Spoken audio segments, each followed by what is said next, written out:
బాగా చిక్కిపోయారు. లావు వచ్చు కదా, కొంచెం బాగోవచ్చు కదా అని. అప్పుడు కొంచెం బబ్లీగా బాగా అందంగా ఉండేవాళ్ళు. రాజకీయాలు వచ్చేసరికి ఎవరి మాధవులతో పుసుకుని ఎందుకు వచ్చింది అని ఒక డౌట్ ఉండేము అప్పుడు. జునూన్ అంటాం చూడు, అది ఎక్కిన తర్వాత వాడు ఎవడో గల పట్టుకొని ఆ రోజు ఎవడు పట్టుకోవాలి వీడిని. ఇంకా నువ్వు ఓపెన్గా అడగమంటే చెప్పమంటే స్ట్రైట్ చెప్తారు ఎంఐఎం. మోడీ సార్కి ఏమో బ్రాహ్మిన్స్ ఎక్కువ అంటే ఇష్టం అంట. మోదీ గారు ఎంత కష్టపడాలో ఆయన కష్టపడుతుంది సెంటర్లో. తెలంగాణలో బీజేపీ రాకపోవడానికి పెద్దగా స్పందన లేకపోవడానికి కారణం ఏంటి? రేవంత్ రెడ్డి గారు ఉన్నారు, ఈరోజు సీఎం అయింది ఆయన అన్యాయంగా.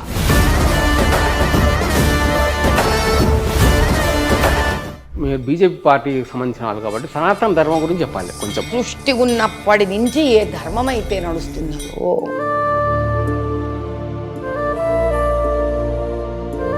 మీ పెళ్ళి ఎప్పుడైంది? ఏ సంవత్సరం అయిందో? 2021. 2020 రీసెంట్గా.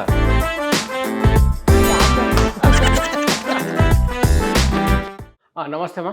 నమస్తే సత్యనా. మిమ్మల్ని కలుసుకోవడం చాలా అదృష్టంగా ఫీల్ అవుతున్నాను. చాలా రోజుల నుంచి కలుద్దాం అనుకున్నాను. కానీ మిమ్మల్ని డైరెక్ట్ క్వశ్చన్ అడగాలి.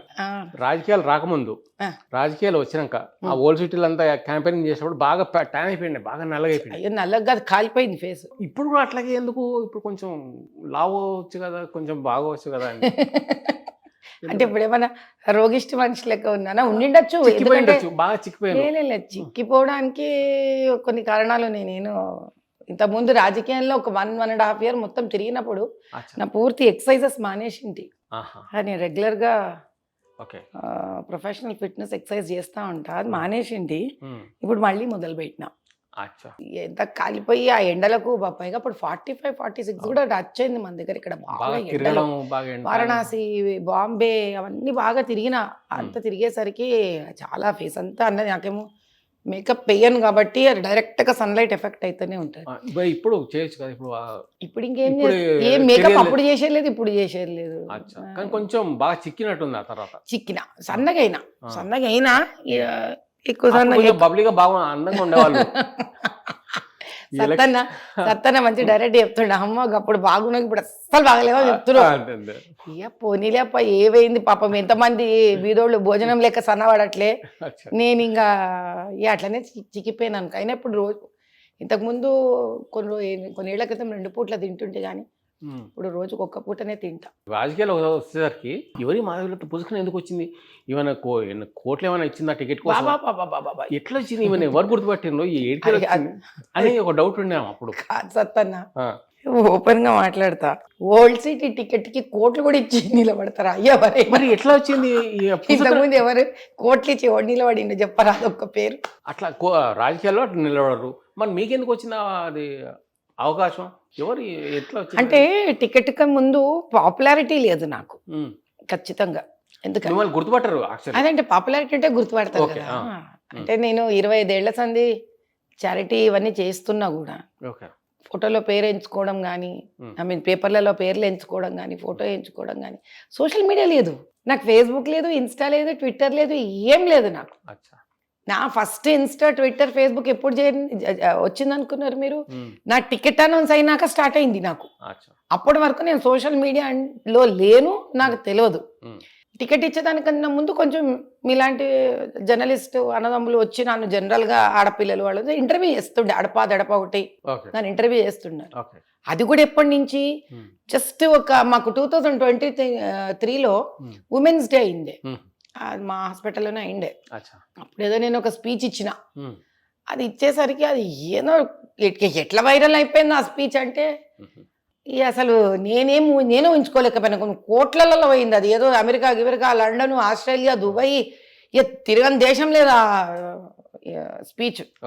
అట్లా ఒక రకంగా ప్రజల మధ్యలో ఈమె ఎవరో మాట్లాడుతుంది, బాగా లేడీస్ గురించి మాట్లాడుతుంది, ఏదన్నా నిర్భయంగా మాట్లాడుతుంది అన్నట్టు ఒక పేరు వచ్చా. కానీ నేను 25 ఏళ్ల నుంచి చారిటబుల్ వర్క్స్ చేస్తున్నాను. బహుశా ఈ వీడియో తర్వాత నేనంటూ ఎవరు ఏమి పనులు చేస్తున్నా అనేది కొంచెం ఒక గుర్తింపుకు రావడం మొదలుపెట్టింది. ఇప్పుడు తెలియని మనిషి ఎవరో ఏమో చేస్తున్నారు, తెలియదు, అరే ఈమెన స్పీచ్లో చూసినాం, ఆడ చూసినాం అన్నట్టు ఒక పద్ధతి. రెండోది, సీతారాం బాగ్లో రాముల వారి దేవాలయం ఉంది అక్కడ, సీతారాం బాగ్లో చాలా ఫేమస్. ఆడ నేను 45 రోజులు 45 మంది వేద పండితులను పెట్టి దేశం ఉద్ధరింపబడాలని భారత భాగ్య సమృద్ధి యజ్ఞం అని అంటే నా సొంత డబ్బులు రాకముందు అయ్యో నవంబర్లోనే అక్టోబర్. అంటే ఎందుకు ఈ డెవలప్మెంట్ ఈ అంతా ఎందుకు మీ ఆలోచనలు రాజకీయాలు రావాలనా? రాజకీయంలో రావాలంటే సీట్ వచ్చినాక చేసుకుంటాం పాపులారిటీ కదా, అట్లా కాదు. అది ఎప్పుడైతే నాకు 2021 కోవిడ్ ఇక్కడ 20 నుండి కోవిడ్ ఇక్కడికి వచ్చి నా పిల్లల్ని తీసుకొని నేను చెన్నై నుంచి వచ్చేసినప్పుడు ఆల్మోస్ట్ 1.5 year కోవిడ్లో వర్క్ చేసిన హాస్పిటల్లో. అంతవరకు నేను ఎప్పుడు హాస్పిటల్లో పెద్ద కూర్చున్నది లేదా వర్క్ చేసింది. దాని తర్వాత నాకు చాలా నేను జనరల్ చారిటబుల్ వర్క్స్ చేసినా కూడా ఓల్డ్ సిటీలో ఎక్కడెక్కడ ఇబ్బందులు ఉన్నప్పుడు ఎవరైనా వచ్చి అడిగితే చేసినా కూడా స్పెసిఫిక్గా ఒక సిస్టమ్, గవర్నమెంట్ ఏంది, వీళ్ళు ఎట్లా పనులు చేస్తున్నారు, అధికారంలో వచ్చిన వాళ్ళు ఎట్లా ప్రవర్తిస్తారు, వీళ్ళు ఎట్లా డబ్బులు చేసుకునే మాధ్యమంలో ఉంటారు, ఎప్పుడు ఒక వ్యాపారస్తురాలుగా ఎంత ఇబ్బందులు లేనప్పుడు పడినా మరి చిన్న చిన్న చిన్న చిన్న వ్యాపారాలు చేసుకొని కోరుకున్న వాళ్ళు కానీ యువత కానీ స్త్రీలు కానీ ఏ రకమైన సపోర్ట్ లేని వాళ్ళ పరిస్థితి ఎట్లా ఉంది అన్నది ఒకటి. ఇప్పుడు నిండా మునిగితే కానీ చలి పెట్టదు కదా, మునగాలి కదా, మునిగితే కదా. అప్పుడు నాకు పర్సనల్గా ఒక ఇబ్బంది కలిగింది.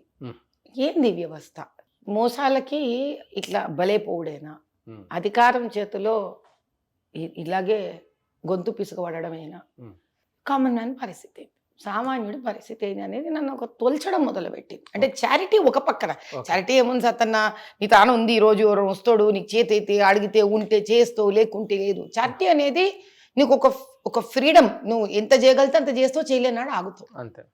సామాజిక బాధ్యత రాజకీయం అనేది అట్లా కాదు. ఒక్కసారి దిగినవంటే నీకు తెలుసు, నువ్వు దిగుతున్నావు, నీళ్ళలో ముసళ్ళు ఉంటాయి, నువ్వు కుట్లాడాలి, ఒక్కసారి దిగినాక బయటకు వచ్చేటట్టు అంతే.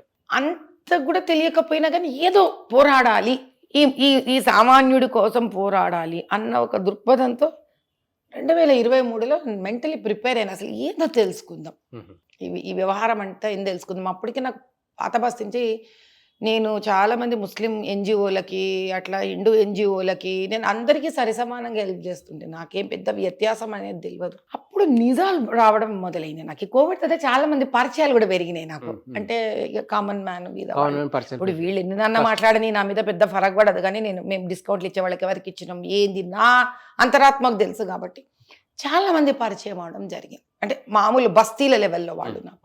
అప్పుడు వీళ్ళు ఇబ్బందులు ఏంటి, నిజంగానే హిందూ ముస్లింలలో ఎంత సమస్యలు ఉన్నాయి, ఎంత కొట్టుకొని చచ్చిపోతారు. ఎందుకంటే మా చిన్నప్పుడు ఎప్పుడు చూసినా రక్తపాతం. నేను సంతోష్ నగర్ నుంచే వస్తే కదా యాకత్పూర. అవునా, మీ ఆంధ్ర కదా? ఇక మా అమ్మ పుట్టింటి పోయినాను, కానీ నెలకు ఇంటికి వస్తే ఇప్పుడు ఇక సస్తుమా. అప్పుడు సమైక్య ఆంధ్ర, నువ్వు ఆ రోజు దాన్ని తెలంగాణ ఆంధ్ర అనట్లే కదా. కాన్పు కోసం పోయింది. ఇప్పుడు ఎవరైనా పోతారు బాంబేకి, కాన్పుకి, తెలంగాణ వాళ్ళే కాన్పుకి బాంబే పోతారు. ఇప్పుడు నువ్వు అని మహారాష్ట్ర అంటారు, ఏం చేసుకోలేరు. అట్లా కాన్పుకి పోయి వచ్చా. మా అమ్మ అప్పుడే ఆంధ్రప్రదేశ్, మొత్తం అందరం కలిసే ఉంటుంది. అయితే మొత్తం అంతా ఈడనే, ఇంకా హిందీ చదువుకు అంతా ఇక్కడే. కానీ అప్పుడు మేము యాకత్పూర సంతోష్ నగర్ కాలనీలో ఉంటుంటే, ఎందుకంటే మా నాయన డిఎంఆర్ఎల్ పని చేస్తుండే, అటు పక్కనే పని ఉండే. మా స్కూల్ కూడా ఆడనే చదివినాం, సంతోష్ నగర్ కాలనీలో విద్యాదాయిని స్కూల్ అని చదివినాం. మొత్తం నేను post graduation MA political science చదివిన. పొలిటికల్ సైన్స్ ఉంది. నా తమాషా చూడు, నా చదువంతా ఓల్డ్ సిటీయే, నా కాలేజ్ అంతా, నా స్కూల్ అంతా ఓల్డ్ సిటీ పక్క సంతోష్ నగర్, మన యాగత్పుర. నెక్స్ట్ నా intermediate Navjivan Goshamahal, degree Nizam college Goshamahal, ఎన్నడూ అనుకుని లేదు post graduation women's college Goshamahal. అసలు మనం బార్డర్లు దాటలే, అది ఏందో ఏం కథనో తెలియదు. కానీ కోవిడ్ టైంలో ఎప్పుడైతే ఈ పనులు ఇవి జరిగి నా చారిటీ వర్క్స్ కోవిడ్ తర్వాత ఇంకా పెరిగినాయి, చాలా పెరిగినాయి. ఎందుకంటే కోవిడ్ వల్ల చాలా మంది చితికిపోయినారు కదా. అప్పుడు ఇంకా ఓల్డ్ సిటీ నుంచి నన్ను ముస్లిం ఆర్గనైజేషన్స్ ఎక్కువ కాంటాక్ట్ చేసి మొదలుపెట్టినారు, ఎన్జిఓలు. అమ్మ నువ్వు చెయ్యాలి, మాకు ఏదో ఒకటి రకమైన సహాయం చేయాలి. అప్పుడు నేను ఇంకా బాగా తిరుగుడు మొదలుపెట్టినాను. అప్పుడు తెలిసిన సత్తన్న అసలు ఏంది జీవితం, ఏంది ప్రపంచం. నేను ఎంత మధ్యతరగతి కుటుంబం నుంచి వచ్చినా కూడా ఇప్పుడు నీకు అన్ని ప్రాంతాలు అభివృద్ధి చెందినాయి ఎంతో కొంత. మొత్తం హైదరాబాద్ ఏదైతే అభివృద్ధి చెందకుండా ఏడేసిన ఇక్కడ వేసిన గొంగళి అక్కడే ఉండిపోయినది, అక్కడే ఉండేటట్టు చేసేటేమో రాజకీయ నాయకులు. అక్కడే ఉండేటట్టు కన్నా నేను ఒక మాట చెప్తా నీకు, కొత్తోళ్ళు ఆడ పోనీయకుండా అక్కడ ఉన్నోడు అక్కడి నుంచి పరారైపోయేటట్టు ఉన్న ముస్లింలకు చదువులు రానికుండా ఆడదే తొక్కి పారేసాడు. ఇట్స్ అ భయంకరమైన సైకలాజికల్ స్కామ్ నిజంగా. అదే ముస్లిం వేరే సిటీలో ఉన్న వాళ్ళ ముస్లిం అందరూ డెవలప్ అయ్యారు, వేరే ఏరియాలో ముస్లిం అంటే అక్కడే ధైర్యం చేసి బయటకు వచ్చేసిన వాళ్ళు డెవలప్ అయిన అక్కడ ఉన్న వాళ్ళు మాత్రం పాపం. అక్కడ ఇంకా ఇప్పుడు వాళ్ళు బయటకు రావాలంటే వాడికి చదువు ఉండాలి. ఫస్ట్ మాట చదువు ఉండాలి. ఆ చదవగలిగి పురాణ బస్తీ నుంచి బీదరికల నుంచి చదవగలిగి బయటకు వచ్చి రాగలిగిన వాళ్ళు 100కి నాకు తెలిసి 70% ఫారెన్ వెళ్ళిపోయినారు సతన నిజం చెప్పాలంటే. అక్కడి నుంచి డబ్బు సంపాదించుకునే ఇండ్లు చేసుకున్నారు. కానీ నీకు ఆ పురాణ బస్సులో డబ్బులు చేసుకొని నీకు కొత్త బస్తీకి వచ్చి ఇండ్లు కట్టుకున్నాడు ఎవడైతే నాకు తెలిసి ఎవరు లేరు. రాజకీయం కూడా ఇది వరకు ఓపెన్ గా కొట్టుకొని చంపుడైతే ఇప్పుడు తెలివిగా 10 మంది తెలియకుండా కొట్టి చంపేసే రాజకీయ మరీ దుర్మార్గంగా అన్నమాట. అసలు నీకు భయము బయటికి చెప్పుకునేటట్టు లేకుండా గుండెలలో పెట్టే భయం, బుర్రలో పెట్టే భయం లాగా తయారు చేసిన. అంటే నేను ప్రాక్టికల్గా చూసిన సత్తన్న ఈ క్యాంపెయినింగ్ పోయేటప్పుడు గుళ్ళ వాళ్ళు చాలా మంది వచ్చి నా దగ్గర నన్ను అడుగుతుండే. నేను వెంటనే హిందూ ముస్లిం అనే కాన్సెప్ట్లో తీసుకుపోయేదాన్ని కదా. అసలు ఏంది నిజం, ఏంది గ్రౌండ్ రియాలిటీ ఏంది అని చూస్తే హిందూ హౌస్ ఉంటుంది. ఆ హిందూ హౌస్ని వాడి కనుక సరిగా బ్యాకప్ లేదనుకో, బలంగా వాడికి సపోర్ట్ లేదనుకో, వీళ్ళు ఎంఐఎం వాళ్ళు ఎట్లా ఆపరేట్ చేస్తారు తెలుసా? అక్కడ లోకల్ కాంగ్రెస్ ఎవరన్నా ముస్లిం నిలబడింటి అనుకో, వాడు గెలవలే, వాణి ద్వారా వాళ్ళు ఆపరేట్ చేస్తారు అన్నమాట. వాడు వచ్చి బెదిరించుడు, ధమ్కి ఇచ్చుడు, దానికి లోకల్గా పోలీసులు సపోర్ట్ చేసుడు, వీళ్ళు ఎవరి మాట వినరు, వీళ్ళు వాళ్ళకి ఎవరి ఎఫ్ఐఆర్లు రాయించుకోరు వాళ్ళు. దీనివల్ల ఏమైంది అని అంటే ఒక విచిత్రమైన వాతావరణం. ఇప్పుడు ఎందుకు నీకు పంచలింగాల టెంపులే ఉంది, కోర్టు కొట్లాడుతూనే ఉన్నాం కదా సత్తన్న. అది కోర్టు వర్డిక్ట్ని కూడా వీళ్ళు ఫాలో కాకుండా ముందుకు తీసుకుపోగలిగిన రాజకీయాలు నడుస్తున్నాయి అంటే, కోర్టుకు కూడా భయపడింది రాజకీయం అంటే, ఇంక రాజకీయం దేనికి భయపడుతుంది? ఈ వ్యవస్థ ఎవరికి భయపడాలి? కామన్ మ్యాన్ ఏ కోర్టులకు తిరుగుతాడు, ఎంత తిరుగుతాడు? నా వ్యక్తి మీదనే ఒక్క తప్పు, నేను ఒక్క చోట ఏం చేయకుండానే నా మీద 6 to 7 ఎఫ్ఐఆర్స్ ఉన్నాయి ఈరోజు. సరే అది వేరే కథ అనుకో, ఎఫ్ఐఆర్ ఉంటే కానీ నువ్వు రాజకీయ నాయకుడు అవ్వని ఒక ట్రెండ్ పెట్టుకున్నారు వీళ్ళంతా. కరెక్ట్. మరి అదే ఆ ముచ్చటేందో ఆ గొప్పతనం ఏందో నాకు తెలియదు. ఈ రోజు జైలు పోయి వచ్చిన వాళ్ళు కూడా సేమ్ కావడం ఒక సెంటిమెంట్, జైలు పోయి రావాలి. ఇప్పుడు ఏదన్నా మినిస్టర్ అవ్వాలంటే జైలు పోయి రమ్మంటావా? అయితే మీ దృష్టిలో వాజ్పేయి గారు మోడీ గారి దృష్టిలో ఎట్లా పడ్డా? అప్పుడు నేను ఈ 1.5 years అగ్రెసివ్ గా తిరిగినా, ఇంకా ఇంకా వదిలిపెట్టలేను. ఇక దీని సంగతి ఏందో తెలుసుకోవాలి, ఏంది కథ అని తిరిగినప్పుడు ఎన్నో నిజాలు బయటకు వచ్చు. అప్పుడు నాకు తెలిసిన విషయం ఏంటంటే, ఏవి ఎన్ని ఉన్నా కూడా ఒక హిందువుకి ధైర్యంగా ఓ పండగ జరుపుకోనికి కానీ, నోపని చెప్తున్నా సతన్న, ఒక గుళ్ళో ఒక స్పీకర్ పెట్టుకొని 4 మంత్రాలు విననీకి కానీ ధైర్యం లేదు. ఒక మానసిక భయం తయారు చేసి పెట్టించున్నారు వాళ్ళు. వీళ్ళు వందే మాతరంనే ఓపెన్ గా ఆపగలిగిన దేశద్రోహులు సతన్న. వీళ్ళు ఏమైనా చేస్తారు. వీళ్ళు అంటే ముస్లింలా కాదు, స్వార్థ రాజకీయ ముస్లిం పార్టీ వ్యక్తులు. ఇంకా నువ్వు ఓపెన్ గా అడగమంటే చెప్పమంటే స్ట్రైట్ చెప్తారు, ఎంఐఎం గాండ్లు, ఎంఐఎం వాళ్ళు స్ట్రైట్ గా, నో సెకండ్ థింగ్. దానికి కాంగ్రెస్ ఒకప్పుడు మళ్ళా బీఆర్ఎస్ వీళ్ళందరికీ ఎవరెవరైతే ఎంఐఎం సపోర్ట్ కావాలో మనం చూసుకున్నాం కదా జూబ్లీస్ లా. ఎట్లా ఇంకా వాళ్ళకి ఏం లేదు అసలు, ఇక ప్రజలు వాడి ఓటు విలువ ఏం లేదు. అప్పుడు నేను అక్కడ అందుకు 45 రోజులు యజ్ఞం చేయాలని నిర్ణయించుకున్నా. నువ్వు నమ్మ రోజు యజ్ఞం చేస్తే నాకు సమస్య ఉంటుండే ఆడ. నేను 45 days ఎంత పెద్ద యజ్ఞం అంటే అసలు రోజుకు 10,000 మంది వచ్చిపోతుండే. ఒక పాయింట్ తర్వాత యజ్ఞం వచ్చి చూసి పొడి ప్రజల కోసం చేసిన యజ్ఞం కదా. ఎవరైనా బాధతో వస్తే వాళ్ళకి మనం యజ్ఞం వాళ్ళకి చేపిస్తుంటే కూడా మొత్తం అంతా చాలా పెద్ద పందిరేసి 1.5 ఎకరంలో చేసినాం మనం దాన్ని, 2 ఎకరాలలో. ఆ పొద్దున సుప్రభాతము, దేవుని పాటలు, మంత్రాలు ఇది వింటనే కదా మన నమ్మకాలు మనకున్నాయి కదా. వాళ్ళు నేను పెట్టగానే పక్కన మస్జిద్ వాడు సౌండ్ పెంచుతుండే. ఇది ఎక్కడ లొకేషన్? సీతారాం బాగ్. సీతారాం బాగ్లో సీతారాం మందిర్. వాళ్ళు మానసికంగా అణచేయాలనే ఒక దృక్పథం అన్నమాట. ధైర్యంగా ఎవరబ్బా ఈమె పోయి 45 రోజులు అది కూడా పక్కా ఓల్డ్ సిటీలో కూర్చొని ఇంత పెద్ద యజ్ఞం చేసింది ఈమె. నగర సంకీర్తన చేసిన సత్తన్న నేను 7 నియోజకవర్గాలలో పోయి, బార్కా కాదు, బహదూర్, ఇదేం లేదు అదని లేదు, తలాప్ కట్టలేదు, అన్ని చోట్ల పోయి నగర సంకీర్తన చేసుకొని వచ్చిన. అది ఒక రకమైన ఒక ధైర్యాన్ని, ఒక ఆలోచన దృక్పథాన్ని కొంచెం మార్పు తీసుకొచ్చి చూపించిన. నేను ముస్లిం వీధులలో పోయి నగర సంకీర్తన చేసిన, ఉండని ఏం అనలేదే, మరి ఇక్కడ ఏం గొడవలే జరగలేదే దేవుని దయ వల్ల. దీన్ని బట్టి ఏం తెలుస్తుంది మనకి? చేయించేటోడు వేరే ఉన్నాడు, ఉమ్, కానీ ఇది అందరి పేరు మీద వాడుతుంది. ఉమ్, ఆ తర్వాత అది ఒక రకంగా జర్నలిస్టులకి నేను రుణపడున్నాను అనుకో ఈ విషయంగా. ఇప్పుడు నీలాంటి ఒక పెద్ద మనిషి వచ్చే ఒకరోజు, ఉమ్. అమ్మ మరి ఇంత ధైర్యంగా ఇంత చేస్తున్నావు కదా, టికెట్ ఇస్తే మరి నువ్వు పోరాడతావా? అచ్చా. అయినా ఏముందే అందులో, రావాలే కానీ ధర్మం కోసం న్యాయం కోసం ఎంత దూరం అన్నా పోతా. నా ఓయుడు ఏముంది, నువ్వు రాగలుగుతావు, నేనే పోతా, నువ్వు వస్తావా నా వింటాను అడిగిన. నాకేం భయంలే, ఉమ్, ఎంత దూరం అనే తిరిగేసి వస్తావు ఓల్డ్ సిటీలో, అక్కడ పుట్టి పెరిగిన మనిషిని కదా రకంగా. నీకు ధైర్యం ఉంటే నువ్వు నాతో రా అన్న. ఉమ్, అట్లా అది ఒక మంచి, ఇప్పుడు జర్నలిస్టులకు ప్రజలకు కూడా ఎట్లుంటుంది, నువ్వు ధైర్యంగా నా ఒక ముక్క పట్ పట్ అని మాట్లాడగలిగితే వాళ్ళు పట్టుకుంటారు దాన్ని. అదే. అట్లా దాని తర్వాత జనవరి 21 ప్రాణ ప్రతిష్టాపన జరిగిండే. ఎప్పుడు 2023లో జరిగేది ఉండే, 4లో జరిగేది ఉండే రామచంద్రుడు అయోధ్య ప్రాణ ప్రతిష్టాపన. ఆ 21 లోపల 7 నియోజకవర్గాలల్లో నేను సొంతంగా ఉమ్, నా డబ్బులతోటే ఒక్కొక్క నియోజకవర్గంలో సీతారాముల కళ్యాణం చేసిన. ఉమ్, 7 దాంట్లో బహదూర్పుర, చంద్రాయణగుట్ట, ఉమ్. చార్మినార్, ఓకే. కార్వాన్, గోషామల్, మలక్పేట్ అన్నిట్లో చేసిన నేను ఉమ్, సీతారాముల కళ్యాణం. ఎట్లంటే రామచంద్రుడు ఊరేగింపు చేసుకొని మళ్ళీ ఆయనను ఇంటికి తెచ్చుకున్నాడు. టికెట్ రాకముందు. ఆ, ఓకే. అప్పుడు చార్మినార్ చుట్టూరే రామభజన చేసుకుంటే పల్లకి చుట్టూ తిప్పుకుంటా కూడా పోయినా. ఓకే. చదరానుకుంటే అన్ని చోట్ల. ఇది మనకి మరి ఎవరుంటారో, ఎవరు ఇన్ఫర్మేషన్ పాస్ చేసేటోడు ఉంటారు, నాకు అప్పుడు అంత ఇవన్నీ ఏం తెలియదు. నేను చేయాలనుకున్నా నేను చేసేసిన. అంతే. ఒక ధైర్యం తీసుకురావాలి అంతే. హిందువులల్లా. మనం చేసిన సామరస్యంగా చేసుకుంటుంటే ఈ ముస్లింలు కూడా మనని ఏమనరు అనే గ్యాంగ్ వేరే ఉంది. వాడేం చూడ చూద్దాం, వాడు వస్తాడా లేదా, నేను చేసినప్పుడు నా మీదకి వస్తే వాడు ఎవడో గల పట్టుకొని ఆ రోజు ఎవడు పట్టుకోవాలి వీడిని, ఎవడు వీడు ఆపేటోడు, హిందూ సనాతన ధర్మాన్ని హిందూ భూమి మీద ఆపేటోడు ఎవడు అన్న అది ఒక జునూన్ అంటాం చూడు, అది ఎక్కిన తలకి. అమ్మవారి దేవాలి ఏడు ఆగలే.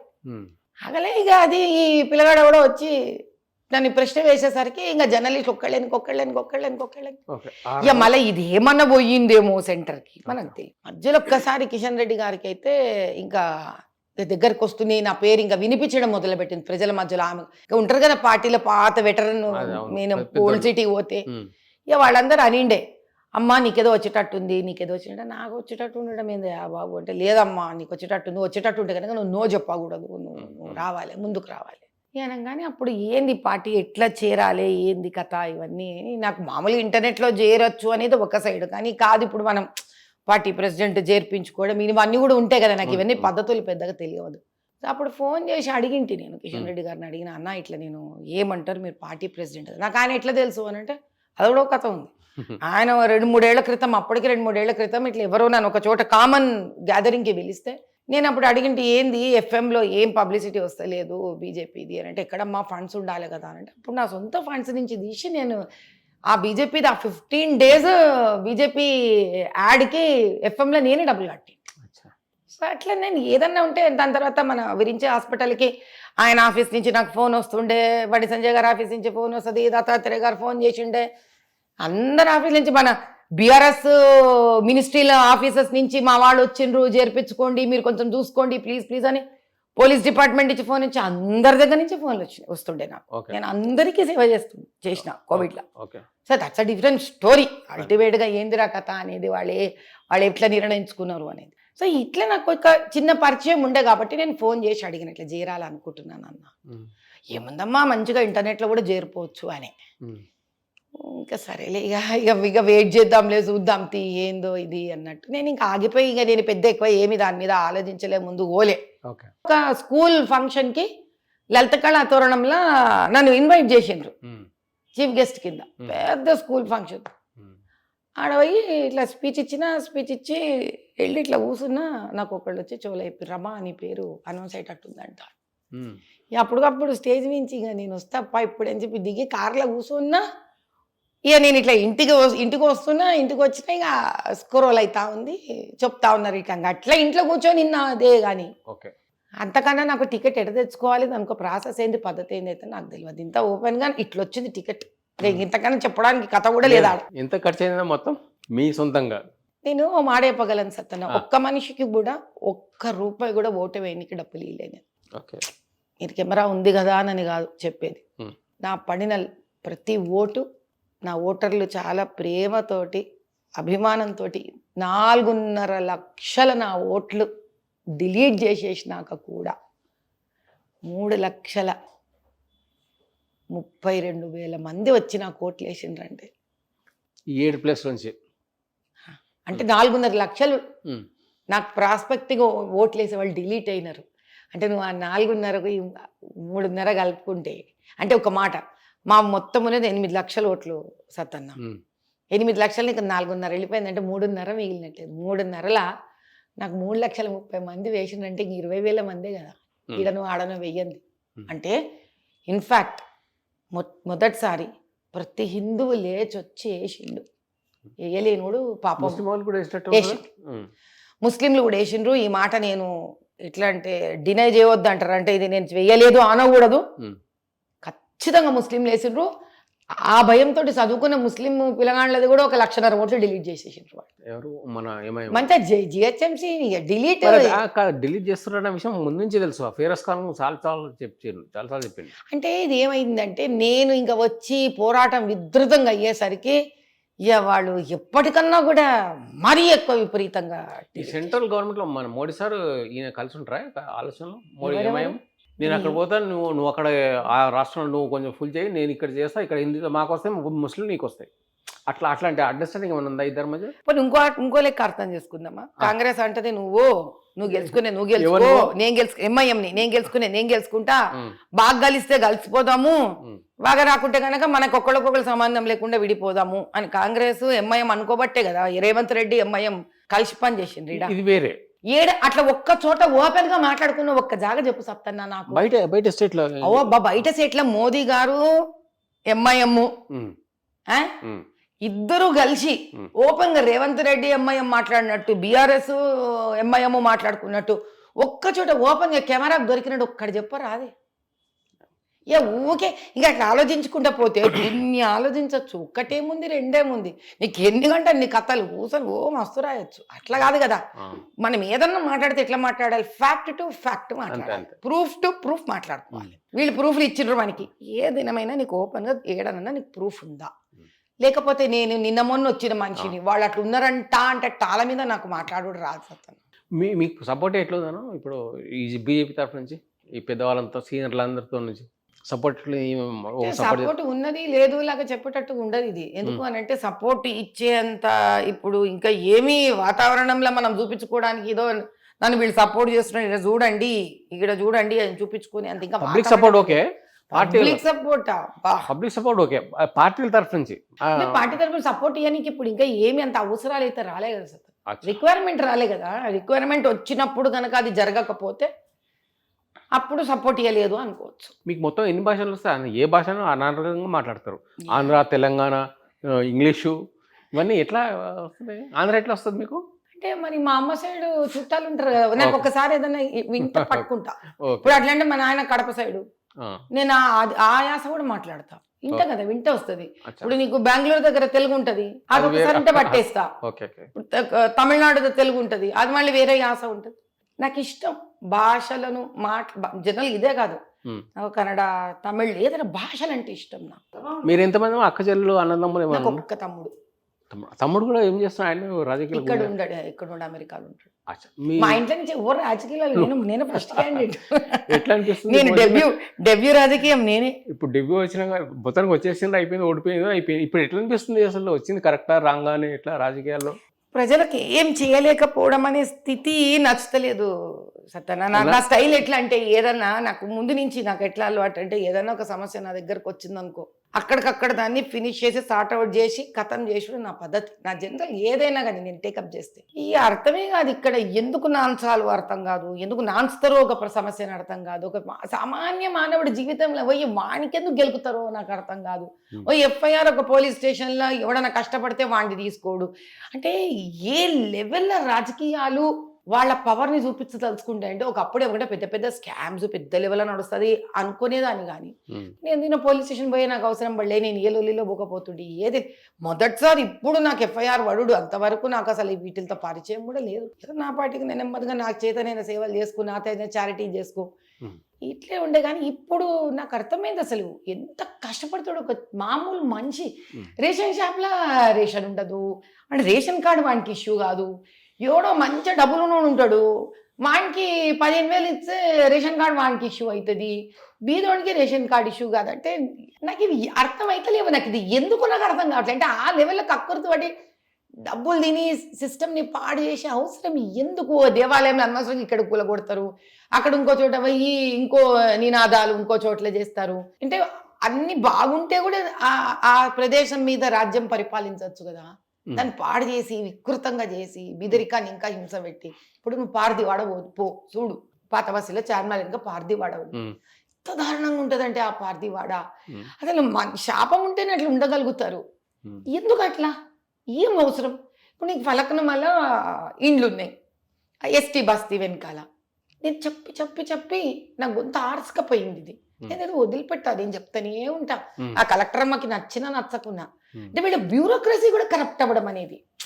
నీకు ఆడ నుంచి 70 ఇండ్లు అలకేట్ చేసిండ్రు, ఇంకా నీకు 170 ఇండ్లు ఉన్నాయి ఆడ. ఆ ఎస్టీ బస్తీలా తలల మీద పడి వాళ్ళు చచ్చిపోయినరు. మొన్ననే 2 హాస్పిటల్ కూడా అడ్మిట్ అయినారు. వాళ్ళకి ఇప్పుడు ఎంత బతిమలాడుకున్నా వాళ్ళకి ఇండ్లు అలకేట్ చేయరు. ఇంకెంత అసహ్యం ఉంది దీనిలో. నెక్స్ట్ మీ ఫ్యూచర్ ఏంది? అంటే ఇక్కడే సెటిల్ అవుతాం రాజకీయాల్లో? ఇప్పుడు ఖైరతాబాద్ ఎలక్షన్ రాబోతుంది, చాలా రాష్ట్రాల్లో రాబోతున్నాయి ఎలక్షన్లు రాబోయే కాలంలో. మీరు వెళ్ళి స్టార్ క్యాంపెయినింగ్ ఏమైనా చేస్తారా, లేకపోతే ఇక్కడ ఏమైనా చేస్తారా? టికెట్ ఆశిస్తున్నారా? ఇక్కడ వాళ్ళ స్టార్ క్యాంపెయినర్ కింద వేరే రాష్ట్రాల్లో అవుతున్నాయి కదా, బీజేపీ తరఫు నుంచి ఏమైనా అవుతున్నారా? మనకు బీజేపీకి ఈరోజు స్టార్ క్యాంపెయినర్ అవసరం నిజంగా చెప్పాలంటే లేదు సత్తన్న. అది మోడీ ఒకసారి కొంతవరకే ఉండే. ఇప్పుడు నేను మహారాష్ట్ర స్టేట్ ఎలక్షన్స్కి నన్ను సంఘ్ పిలిపించుండు, ఓపెన్ చెప్తున్నా. నన్ను సంఘ్ పిలిపించుండు. ఒక 20-21 ప్లేసెస్లో తిప్పే చాలా సూపర్గా అయింది మాది. ఆ తర్వాత ఢిల్లీ వరకు వచ్చేసరికి టోటల్ పార్టీ హ్యాండిల్ చేసుకుంది, గెలుచుకుంది. నెక్స్ట్ బీహార్లో గెలుచుకుంది. సో వాళ్ళు అక్కడ లోకల్ స్ట్రాటజీస్ వేసుకొని అద్భుతంగా ముందుకు పోతున్నారు. మన అవసరం పడకపోవడమే నాకు ఆనందం సత్తానా. అంటే నా అవసరం పడలేదంటేనే చాలా సంతోషపడుతున్నా నేను. ఎందుకు అనంటే ఏదో పక్క రాష్ట్రాల నుంచి వచ్చి వాళ్ళని ఎంకరేజ్ చేసుడు ఏంది సత్తన్న? అంటే అక్కడ వాళ్ళు అక్కడ బాగా వర్క్ చేస్తున్నారని కదా దీని అర్థము. అవునంటవా కాదంటవా? బయట వాళ్ళు అవసరం లేదంటే అంతే కదా. ఢిల్లీ వాళ్ళు ఢిల్లీలో మస్తు బాగా పనిచేస్తున్నారు కాబట్టి ఢిల్లీలో గెలుచుకున్నారు కదా. బీహార్ వాళ్ళు బీహార్లో బాగా పనిచేస్తున్నారు కాబట్టి బీహార్లో గెలుచుకున్నారు. అది జరగాల. మరి ఇప్పుడు ఖైరతాబాద్ నెక్స్ట్ ఖైరతాబాద్ పైన ఏమైనా ఇంట్రెస్ట్ ఉందా? ఓ ఇంట్రెస్ట్ ఏముంది సత్తన్న, రాజకీయాల్లో దిగినాక ఇంట్రెస్ట్ 100% అందరికీ ఉంటది. నాకు ఉంది. దేనికి ఉంది అంటే అదే మొన్న ఎక్స్పీరియన్స్ అయింది కదా మీకు, ఎంఐఎంది ఓల్డ్ సిటీలో ఓడిపోయినట్టుగా, మళ్ళీ ఇక్కడ ఎందుకు మళ్ళా రాజకీయాల్లో వెళ్తున్నారు మళ్ళీ? అంటే ఎంఐఎంది ఆడ ఓడిపోయింది అని అంటే మళ్ళీ రిగ్గింగులు చేసుకొని బూత్ క్యాప్చరింగులు చేసుకుని ఇక్కడ అట్లా జరుగుతుండొచ్చు. ఎంత బూత్ క్యాప్చర్ ఎంత రిగ్గింగులు చేస్తే నేను అంత పోయి పోరాడతా. ఆపేదేమో ఇంకెప్పటికంటే ఒప్పేసుకుందామా, వదిలేద్దామా, హ్యాపీగా చేసుకోర్రి, మీరు రిగ్గింగులు చేసుకోర్రి, బూత్ క్యాప్చరింగ్ చేసుకోర్రి, దొంగ ఓట్లు తెచ్చుకోర్రి అని వదిలేద్దామా వాళ్ళకి? అని వదిలేమంటే మీరు వదిలేస్తున్నాం, మేమేం మాట్లాడుతున్నాం, ఎవరు మాట్లాడుతున్నారు? మీరే స్పెషల్గా దానిపైన ఇంట్రెస్ట్ తీసుకున్నారు. అందుకే నేను వదిలిపెట్టా అంటున్నా. అచ్చా, వదిలేద్దామా అంటే ఏంది ఇంకా పోరాడేది వద్దా అని నా ఉద్దేశం. పోరాడాలి కదా, ఇది గెలిపోవటంకి సంబంధించింది కాదు కదా. టికెట్ ఇస్తే ఎక్స్పెక్టింగ్ లేవు సతన్న ఇవన్నీ నడుస్తలేవు. No expectations. ఇస్తే పోరాడతాం ఏనకాడ. తెలంగాణలో బీజేపీ రాకపోవడానికి పెద్దగా స్పందన లేకపోవడానికి కారణం ఏంటి ఏమనుకుంటున్నాను మీరు? ఏమైండొచ్చు? త్రూ అవుట్ ఇండియా వైజ్ అంతా మోడీ సార్ నేను ఏదున్నా నిర్భయంగా చెప్తానని చెప్పి నా పార్టీ విషయాలు నన్నే అడుగుతున్నాను. నాకు అర్థమైంది అయితే ఒకటే సత్తన్న, మోదీ గారు ఎంత కష్టపడాలో ఆయన కష్టపడుతుండే సెంటర్లో. ఆయన చేసేది ఆయన చేస్తున్నాడు, మేము చేసేది మేము చెయ్యాలి. అంటే ఏంటంటే ప్రజల వరకు పోవాలి, తిరగాలి. దాని తర్వాత కొత్త మన కార్యకర్తల చేసే కష్టాన్ని మేము ఎంత గుర్తిస్తామో, అంటే ఏదైతే కొత్త వచ్చినా కాబట్టి ఇంతకన్నా ఎక్కువ గుర్తించాలి. కొత్త యంగ్ వాళ్ళని, యంగ్ అంటే ఒక వయసనే కాదు, రాజకీయంగా కొత్తగా వచ్చే వాళ్ళని ఎంకరేజ్ చేయాలి, వాళ్ళందరినీ కలుపుకోవాలి.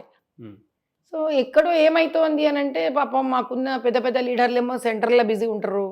పాపం ఎప్పుడు ఢిల్లీ పోయొచ్చుడు కూడా పాపం అందరు ఎంపీలే కదా సత్తన్న. పాపం అందరు ఎంపీలు రాజ్యసభ మెంబర్స్ కదా.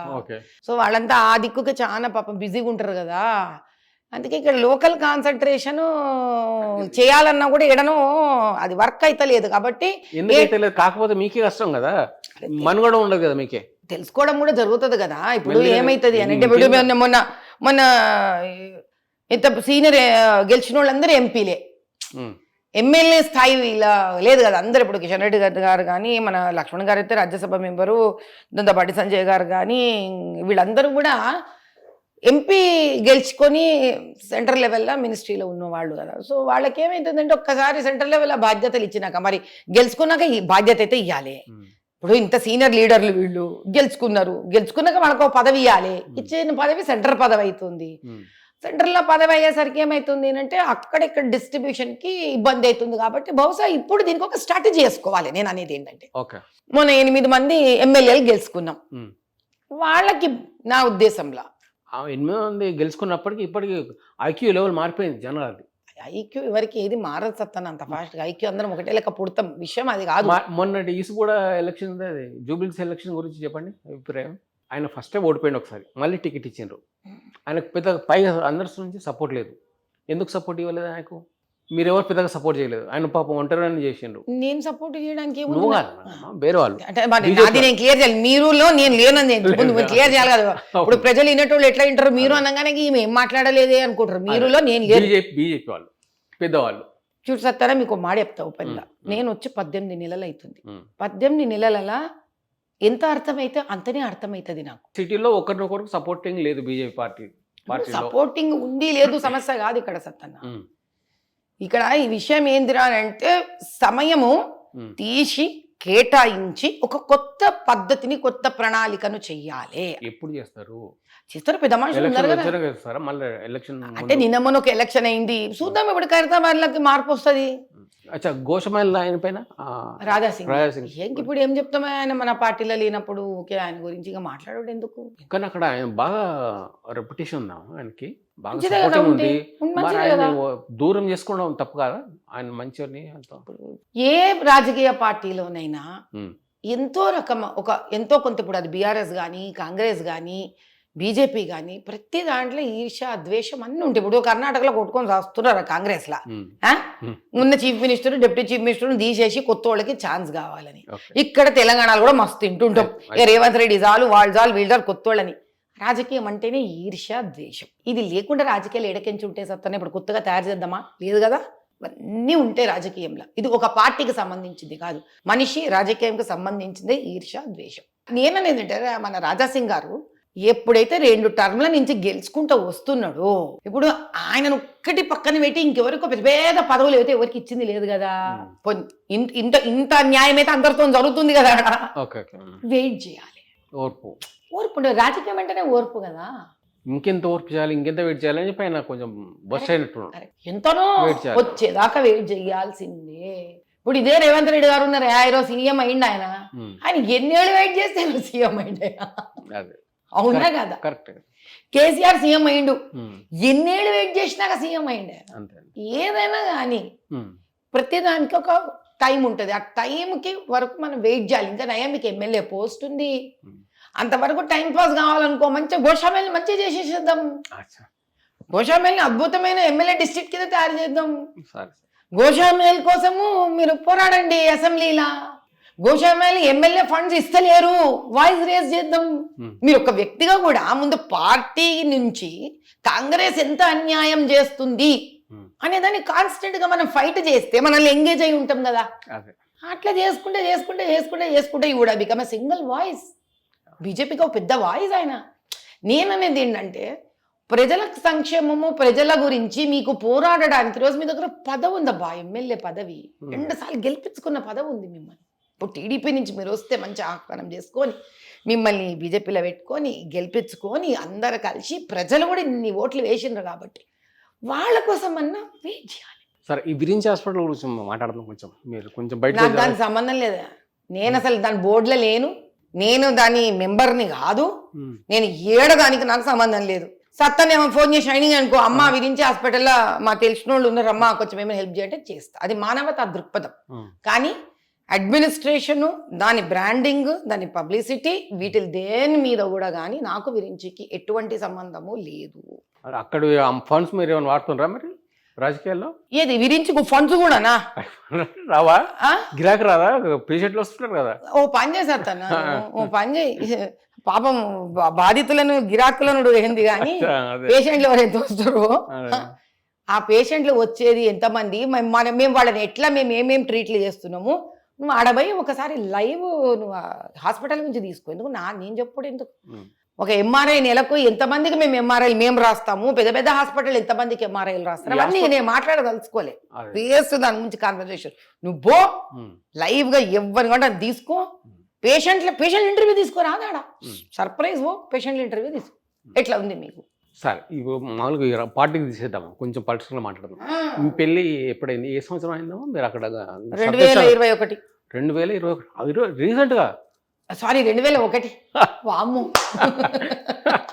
2001 పిల్లలు ఎంతమంది ఏం ముగ్గురు చేస్తున్నారు పిల్లలు ఏం చేస్తుంటారు పెద్దామె ఐఐటి చెన్నై అబ్బా బీటెక్ ఎంటెక్ తర్వాత కొడుకు ఐఐటి చెన్నై బీటెక్ ఎంటెక్ తర్వాత బిడ్డ మెడికల్లో సీట్ వచ్చింది ఆమె ఇక్కడ హాస్పిటల్ వేరించిలో పెడతారేమో అది నాకు తెలియదు అంటారా అది కూడా నిజంగా అది కూడా తెలియదు బలి చెప్తావు అచ్చా. వాళ్ళ ఇష్టమే ఇది కొత్త తరం ఇది మనం చెప్తే వింటారా వాళ్ళ చదువు వాళ్ళ కష్టము వాళ్ళ సీటు వాళ్ళు తెచ్చుకున్నారు వాళ్ళు నిర్ణయించుకుంటారు ఏం చేయాలా మీ వారు హాస్పిటల్ డాక్టరా ఆయన ఐఐటి చెన్నై మరి ఈ హాస్పిటల్ అంటే ఫస్ట్ ఐటీ స్టార్ట్ చేసిండ్రు ఆయన ఐటీ తర్వాత బయోటెక్నాలజీ స్టార్ట్ చేసిండ్రు డ్రగ్ డిస్కవరీ దాని నుంచి మళ్ళా హాస్పిటల్ చేయాలి అంటే ఒక మనము లైఫ్ అంటే లాంజివిటీ అంటే ఎక్కువ కాలం మనిషి జీవించే ఒక ఏరియాలో ఆయన రీసెర్చ్ లో వర్క్ చేసుకుంటున్నారు అనమాట సో హాస్పిటల్ ఆయనకు సంబంధం లేదు డైరెక్ట్ గా అంటే మెడికల్ అంటే అక్కడ బయోటెక్నాలజీ ఫెసిలిటీస్ గురించి అంటే బయోటెక్నాలజీ అంటే ఆయన వర్క్ చేస్తారు అక్కడ అది ఎక్విప్మెంట్స్ ఏది పెడితే బాగుంటది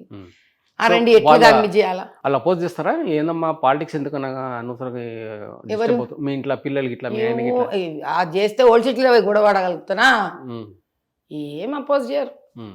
ఏమనరు మీరేమో క్యాస్ట్ ఫీలింగ్ ఏమైనా ఉంటుందా మరి మోడీ సార్కి ఏమో బ్రాహ్మిన్స్ ఎక్కువ అంటే ఇష్టం అంట సెంట్రల్లో నాకు మోదీ గారు నా చుట్టం కాత్తమ్మి చుట్టం ఒక్కసారి నాకు కూడా ఒక్కసారి చుట్టం చూస్తే కాదు. అంతే అది కూడా స్టేజ్ మీద నన్ను పిలిచి ఇట్లా పక్కన కూర్చోబెట్టి నాకు కూడా చుట్టం మళ్ళీ మా నాకు ప్రధానమంత్రి ఎట్లా తెలుస్తది? మా ప్రధానమంత్రి మళ్ళీ ప్రధానమంత్రికి అందరు ఒకటి ఉంటారు కేసీఆర్ గురించి కూడా తెలుసు ఎట్లా అదే మరి ప్రధానమంత్రికి అందరు ఒకటి ఉంటారు అట్లాంటి కేసీఆర్ కూడా ఎవరు తెలియని అవసరం ఉంటా ఎవరు అవసరం ఉంటే- సపోర్ట్ చేసిండు రెడ్డి సార్ కూడా మన రేవంత్ మన రెడ్డి మా అయితే మరి మోదీ సారు మా మోదన్న అయితే బీసీ మా అమ్మకి అది ఒక్కో రాష్ట్రం ఇప్పుడు ఆంధ్రప్రదేశ్ ఉన్న కులస్తులు వాళ్ళు ఇక్కడ వచ్చిన్నారు ఇక్కడ రాష్ట్రం అంటే కులాలు చేంజ్ అవుతాయి అట్లనే మోడీ సార్ కూడా చేంజ్ అయిపోయింది యాక్చువల్గా చేంజ్ చేసిండే ఆయన నాకేం తెలియదు లేటెస్ట్ ఉంటే చెప్పరాదు నీకు క్యాస్ట్ ఆయన బ్రాహ్మిన్ సపోర్ట్ చేస్తారు బీజేపీ వాళ్ళు అని చెప్పి ఆరోపణ ఇప్పుడు మళ్ళీ ఎవరు ఉన్నారయ్యా బ్రాహ్మణులు అట్లంటే మరి నాకు ప్రతిసారి టికెట్లు ఇవ్వాలి కదా ఈ లెక్క ప్రకారం నాకు రాజ్యసభ సీట్ ఇచ్చి ఉండాలి కదా ఇప్పటిదాకా ఇంత కొట్లాడినందుకు సెంటర్ కి తీసుకెళ్ళి ఆడకూసబెట్టాలి దిక్కు దివాలా లేకుండా ఈడ కూర్చున్నా నేను అంటే కాదని అర్థం ఆయన సత్తన డిసైడ్ చేయాలి అది ఉంటే ఇప్పుడు నువ్వు నిజంగా చెప్పు బ్రాహ్మణుల సపోర్ట్ ఉంటే బీజేపీలో ఇప్పుడు మరి నాకు ఒక పోస్ట్ ఉండాలన్నా ఉందా ఉండే మళ్ళీ కథం ఆడనే అయిపోయా అస్సలు బ్రాహ్మణ్ లేదు గిమ్మలు లేదు ఎప్పుడు ఎవరికి ఏ అర్హత ఉండి ఎప్పుడు సీనియారిటీ ఉండి అన్ని కలుపుకొని ఉంటే వాళ్ళకు ఇస్తారు ఇక్కడ ఆంధ్రప్రదేశ్ మన తెలంగాణకు వస్తే తెలంగాణ రాజకీయాల విషయాల్లో ఎక్కువ బీజేపీ కామ్ అయిపోతున్నాయి ప్రతిపక్షాలని ఇప్పుడు బీజేపీ కానీ ఇంకా టీఆర్ఎస్ కానీ ఇంకా వేరే వాళ్ళందరూ కామ్ అయిపోయారు ఎందుకు కామ్ అయిపోతున్నారు పెద్ద పెద్ద ఆరోపణలు ఉన్నాయి ఈ టీఆర్ఎస్ పైన ఈ మన రేవంత్ రెడ్డి పైన ఎందుకు కామ్ అయిపోయానంటే ఆయన ఎవరు ఉన్నారంటే ఆంధ్రప్రదేశ్లో ఒక మెగా కృష్ణారెడ్డి ఆయన అందరికి డబ్బులు వంచారు బీజేపీలో కూడా కొంచెం ఎక్కువ ఇచ్చాను బీజేపీ కూడా కామ్ ఉన్నారు నాకు ఇంత పెద్ద పెద్ద కరెంట్ అఫైర్స్ నాకు తెలియదు నేను చాలా చిన్న మనిషిని సింపుల్ మనిషిని నేను ఓల్డ్ సిటీలో బస్తీల గురించి మాట్లాడమంటే మాట్లాడతా అంతేగాని పెద్ద పెద్ద వాళ్ళు వీళ్ళకి డబ్బులు ఇచ్చుకున్నారు వీళ్ళు వాళ్ళకి డబ్బులు ఇచ్చుకున్నారు అంటే అస్సలు నాకు అంత లేటెస్ట్ కరెంట్ అఫైర్స్ లా నేను రీసెంట్ గా చాలా రోజు నుంచి నాకు అస్సలు ఈ ఏరియాలో మనం చాలా పోర్ అస్సలు నాకు మరి ఎందుకు రైస్ చేయరు బీజేపీ వాళ్ళు ఇక్కడ సమస్యల గురించి నేను ఫుల్ వర్క్ లోడ్ లో ఉన్న సత్తనా ఇవన్నీ నాకు తెలియదు అచ్చా మీరు బీజేపీ పార్టీకి సంబంధించిన వాళ్ళు కాబట్టి సనాతన ధర్మం గురించి చెప్పాలి కొంచెం మా ఫ్రెండ్కి అడిగిన సనాతన ధర్మం అంటే ఏంటంటే సనాతన ధర్మం అంటే ఈ మధ్య ఫ్యాషన్ అయిపోయింది ఎవరు పడితే వాళ్ళు మాట్లాడుతున్నారు ఏ కులస్తుడో ఆ కులం పనులు చేయాలంట అంటే ఫర్ ఎగ్జాంపుల్ మోచోడు మా ఫ్రెండ్ ఒకటి అండి మా ఫ్రెండ్ మోచోడు పని చేయాలి సాకరోడు పని చేయాలి బాపనోడు పని చేయాలి ఎవరి పనులు వాళ్ళు చేయాలి అది బాపనోడు పని చేయాలి అదే సనాతన ధర్మం దానివల్ల సమాజం అందరు సమాజం అంత హాయిగా ఉంటుంది అన్నట్టుగా అంటారు కదా అది ఫస్ట్ సనాతన ధర్మం అంటే ఏంది ఒకటిని కష్టపెట్టకుండా అవినీతి పాలు అవ్వకుండా అబద్ధం చెప్పకుండా న్యాయబద్ధంగా, అంటే అప్పటి సమాజంలో ఏది న్యాయమో ఆ న్యాయబద్ధంగా తన బాధ్యతలను తను నిర్వర్తిస్తూ ముందుకు వెళ్ళేది ధర్మం. సనాతనం అంటే ఏంది? దేనికైతే తారీఖు లేదో, అంటే ఒక డేటు లేకుండా, అంటే సృష్టి ఉన్నప్పటి నుంచి ఏ ధర్మం అయితే నడుస్తున్నదో అది సనాతన ధర్మం. అంత పాత ధర్మం ఏదిరా అంటే హిందూ ధర్మం. ఓకేనా? హిందూ ధర్మంలో ఏం చేసిండ్రు అది చెప్పే ముందు ఒక లైన్లో ఇంకో విషయం చెప్తా. ఇప్పుడు ఇంజనీరింగ్ ఎంట్రన్స్ ఎగ్జామ్ ఉంటుంది. ఇంజనీరింగ్ ఎంట్రన్స్ ఎగ్జామ్లో ఏమవుతుంది? ఎంట్రన్స్ ఎగ్జామ్ రాస్తారు పిల్లలందరూ. అన్ని కులాలు రాస్తారా? అన్ని వృత్తుల వాళ్ళు రాస్తారా? రాస్తారా? అందులో కంప్యూటర్ సీటు ఎస్సీ ఎస్టీ పిల్లగానికి బీసీ పిల్లగానికి వస్తుంది. లాస్ట్ లో నువ్వు ఇది పెట్టామనుకో, ఏది మన సివిలు, ఓ బాబనోడికి సివిలు సీటు వస్తుంది. అంటే నీ కెపాసిటీ ఏది ఏది ఎట్లా ఉంటే నువ్వు ఏది నువ్వు చేయగలిగితే సుకూన్ ఉంటే నువ్వు ఎంత మార్కులు తెచ్చుకోబట్టు దాన్ని బట్టి నీకు సీట్లు వస్తాయి. అంతే. ఆడెవడు చూడడు. రిజర్వేషన్ పక్కన పెట్టదు, మాట్లాడకూడదు. మాట చెప్తున్నా, రిజర్వేషన్ లేని ఒక బెల్ట్ తీసుకుందాం అంతే. నువ్వు కష్టపడినావు చేసినావు, నీకు ఎవరెవరికి ఎంత కెపాసిటీ ఉంటే అంతే వచ్చావు. అట్లా సనాతన హిందూ ధర్మంలో అంటే సృష్టి కొత్తలా ఇలా జనజీవనం ఉండే మనుషులందరూ ఉండే సమాజంలో. అరే సమాజంలో మనకి ఈ వస్తువు కావాలి, ఆ వస్తువు కావాలి, దీన్ని తీసుకెళ్ళి వ్యాపారం చేసేటోడు కావాలి, దీన్ని మనం చేసేదాన్ని మనల్ని కాపాడేటో పెద్ద మనిషి కావాలి. వీటిలన్నిటికీ సంబంధం లేకుండా కాయకష్టం లేకుండా కూర్చొని గమ్మున ఒక మూల మనందరం మంచి కోసం ఇది ఎట్లా తయారు చేయాలి అట్లా బుర్ర పెట్టి కొంచెం చదువు పట్టుకొని చేసేటోడు కదా. చదువుకుంటోడికి చాలా ఓపికలు ఒక్క జాగాలో కూర్చోవాలి. కాబట్టి వాడు చదువు ఎక్కువే కొద్దీ, తెలివి ఎక్కువే కొద్దీ, జ్ఞానం ఎక్కువే కొద్దీ, దేవుడిని పూజ చేసే కొద్దీ వాడు ప్రజలకు అన్యాయమే చేస్తాడేమో. కాబట్టి వాడికి నగలు వేసుకోవద్దు, వాడికి కోరికలు ఉండొద్దు, కాబట్టి వాడు ఆస్తులు పెంచుకోవద్దు, వాడికి భిక్షాటన వస్తే ఏదన్నా ఇంత ఇచ్చితే వాడు తీసుకునేటట్టుగా ఉండాలి. కాబట్టి బొండ్రా ఎవడికేం కావాలి. అప్పుడు కాలంలో కూడా టెస్ట్ పెట్టిండ్రేమో, మల యుద్ధం పెట్టిండ్రేమో, ఆ మల యుద్ధంలో గెలిచిన రాజుని చేసిండ్రేమో. మాట చెప్తున్నా. ఉండింటుడరే నేను ఒక కుండ తయారు చేసేది ఇష్టం, నేను ఒక కొంత ఏదో బంకమట్టితో ఏదో ఒకటి పని చేసి చూపిస్తా అంటే అబ్బా వీడు మంచిగా చేతికారి పని చాను, సరే నువ్వు కుమ్మరి పని తీసుకోను. అట్లా సమాజంలో ఇంట్లో కదా ఒక కుటుంబంలో ఒక్కొక్కళ్ళు ఒక్కొక్క బాధ్యతను ఎట్లా తీసుకుంటారు. తల్లి వంట చేసే బాధ్యత అట్లా ఇప్పుడు తల్లి వంటనే చేస్తుందా ఏంటి? ఇప్పుడు తండ్రులు కూడా వంటలు చేస్తున్నారు కొన్ని ఇళ్ళల్లో. అట్లా ఎవరు ఏది మాకు ఇది కావాలి అది కావాలని తీసుకున్నారో ఆ బాధ్యత తీసుకున్నాక ఈ బాధ్యతను 4 పద్ధతుల విభజించిన 4 కేటగిరీస్ కింద. ఇప్పుడు తండ్రి, తల్లి, తాత ముత్తాతలు, పిల్లలు, ఎవరు తక్కువ ఎవరు ఎక్కువ. అందులో పెద్దవాళ్ళు అయ్యే కొద్దీ బాధ్యత పెరుగుతుంది, చిన్నవాళ్ళు అయ్యే కొద్దీ అల్లరి చేసుకోవచ్చు, మంచిగా ఖర్చు పెట్టుకోవచ్చు. మంచిగా 4 చేసిండ్రు. ఏమని? తలకాయ నుంచి వచ్చినోడు ఈ మను అంటారు కదా. నేను ఒక్క ప్రశ్న వేస్తా సత్తాను, ఎవరి దగ్గర ఆన్సర్ ఉంటే ఇవ్వమని. ఇది సనాతన ఏ మను రాసిన మనుస్మృతి కాదు ఇది. ఎందుకంటే ఇది క్లాసిక్ సాంస్క్రిట్లో ఉంది, వేదిక్ సాంస్క్రిట్లో పుస్తకం లేదు. అంటే దీని అర్థం ఏం తెలుసా? వేదిక్ సాంస్క్రిట్ అనేది వేరే సంస్కృతం, అది వేద సంస్కృతం. ఆ సంస్కృతమే వేరే ఉంటుంది, వేరేలాగా పలుకుతుంది. అది అందులో లేదబ్బా.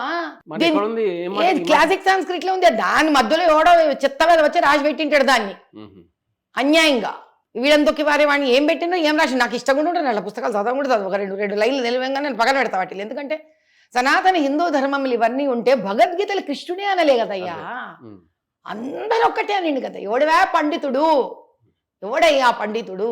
ఇప్పుడు అట్లాంటి బాపనోళ్ళు అందరూ గుళ్ళలో పూజారుల పనులే చేస్తున్నారా? కానీ ఏమంటారు, నువ్వు పూజారి పని చెయ్యకున్నా నువ్వు ఆ శ్లోకాలు మర్చిపోవద్దు, నలుగురికి పూజ చేయించే పని మర్చిపోవద్దు, నలుగురు మంచి కోరే పని నువ్వు మర్చిపోవద్దు, నలుగురికి విద్య నేర్పించే పని నువ్వు మర్చిపోవద్దు, నలుగురు మంచి కోరుకొని లోక కళ్యాణార్థమై నువ్వు ఇంట్లో దేవుని దగ్గర పువ్వు ఎట్టుడు మర్చిపోవద్దు. ఇది గుణం, తత్వం, అది పోకూడదు. అది సనాతన హిందూ ధర్మం. ఎవడు ఎక్కువ లేదు ఇలా, ఎవడు తక్కువ లేదు. సోషల్ మీడియాలో మీరు ఈ మధ్య బాగా అనిపిస్తుంది మీమ్స్ అయ్యి, ఏదో జోకులు వేయడం, ఏదో వాడిని తిట్టడం, ఏదో విమర్శించడం, మ్యాక్సిమం మీమ్స్ లో పిచ్చి పిచ్చి పనులు చేస్తుండ్రు. ఏమో నాకేం తెలుసు, ప్రశ్న బట్టే ఉంటది. ఇప్పుడు నువ్వు చేసేటోళ్ళు హరకత్తులు చేస్తుంటే మళ్ళీ ఏం చేయాలా, ఎందుకు నేనే చెప్తా చూడు నీకు ఒక మీము, నాకేం ఫరక్ పడుతుంది. అర్కస్ తిరకస్ ఇంగ్లీష్ మీమ్ ఉంది. అరే ఇది అర్కస్ తిరకస్ ఇంగ్లీష్ రావయి, పెద్ద పెద్దోళ్ళనే ఇది గల్లంతు చేస్తుంది అని అన్నా నేను. ఎక్కడన్నా అనుకున్నాను, ఇది కలెక్టర్ ఆఫీస్ల నుంచి పంచలింగాల టెంపుల్ది నేను గొడవ పెట్టుకొని ఏందమ్మా ఇట్లా అన్యాయం చేస్తున్నావు, అక్కడ వచ్చి కబ్జాదారులు కబ్జా కొట్టి ఉన్నారు, తప్పు కదా అది. వాళ్ళు కబ్జా కొట్టుకునే మాట అయితే నా దేవాలయం భూమిని మా ఎస్సీ ఎస్టీలు బస్తీ వాళ్ళకి ఇల్లు కట్టించుకుంటా కదా నేనాడా. మనం తినకపోతే మీ వచ్చి కొట్టుకపోయే, ఆ కొట్టుకపోయినటువంటి ఏమన్నా బీద ముస్లింలు ఇచ్చిన నువ్వు కాదు కదా. వచ్చి కబ్జాదారు కబ్జా కొట్టుకుండు, దాన్ని అమ్ముకుండు, మంచి పైసా చేసుకుండు, అందరికీ పంచుకుండు. దానికి ఆమె ఏం చేసింది, ఒక లెటర్ రాసింది ఎవరికి, ఎండోమెంట్కి. There are habitats for the last 20 years. Habitats అంటే ఏందబ్బా అర్థము, మంచిగా పద్ధతిగా న్యాయబద్ధంగా జనజీవనం చేసేటోళ్ళు నివసిస్తున్నోళ్ళు కబ్జాదారులు నువ్వు హ్యాబిటేట్ ఎట్లంటావు. ఏ పాపమే దేవాలయం కోసం కొట్లాడేటోడు అందరు గభాషణ ఎత్తుకొని దేవాలయం కోసం కొట్లాడతాడు. ఆ లెటర్ చూస్తే వానికి ఏమర్థమవుతుంది, అదేంటి సిగ్నల్, ఎండోమెంట్కి సిగ్నల్ అది. ఆడ కబ్జాదారులు ఉన్నాడని ఒప్పుకుంటా లేనన్న సిగ్నల్ అది. చదివినా అదని ఇది అర్కాస్ తిర్కాస్ భాషరా బాబు హ్యాబిటాట్ అని చెప్పి, ఇది అర్కాస్ తిర్కాస్ భాష, పెద్ద పెద్దోళ్ళని గలంతో చేస్తుంది ఇది. హ్యాబిటాట్ ఏంది, హ్యాబిటాట్ కబ్జాదారులను పట్టుకొని అన్న.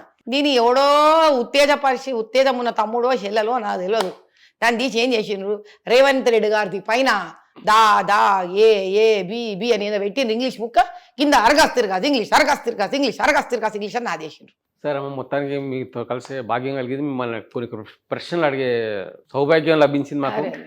థ్యాంక్ యూ, జర్నలిస్టులకు చాలా థ్యాంక్స్. నా సౌభాగ్యం, మీలాంటి వాళ్ళు వస్తూనే ఉంటారు, నన్ను నిలదీసి ప్రశ్నలు వేస్తూనే ఉంటారు, నేను చెప్తానే ఉంటా, మళ్ళీ నువ్వు అన్నట్టు మీములు అయ్యేవి అయితేనే ఉంటాయి. థ్యాంక్ యూ అమ్మ, థ్యాంక్ యూ.